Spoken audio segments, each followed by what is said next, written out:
आज आपण बटाट्याची आमटी करणार आहोत। खूप छान चवीला ही लागते भाकरी आणि भाताबरोबर। एक बटाटा मी सालासहित चिरून घेत आहे। आपल्या आवडीप्रमाणे तुकडे करायचे। पाण्यामध्ये मी स्वच्छ धुवून घेणार आहे।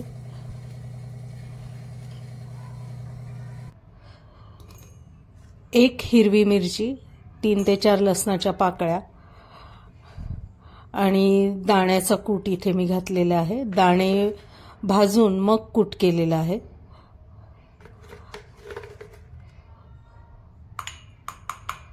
तीन चमचे मी इथे दाण्याचा कूट घेतलेला आहे।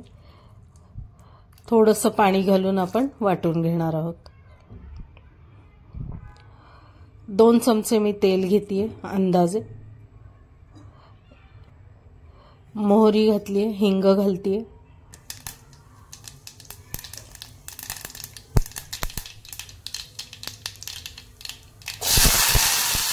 बटाटे घातलेले आहेत।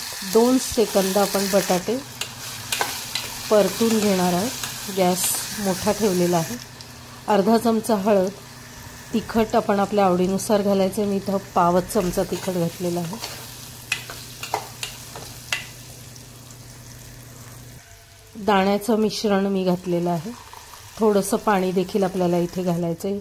ही जी आमटी आहे ही थोडी पातळच चांगली लागते, जेणेकरून आपण त्यात भाकरी कुस्करून खाऊ शकतो किंवा भाताबरोबर देखील आपण खाऊ शकतो। मीठ घातलेलं आहे आणि चांगलं शिजवून घ्यायचं।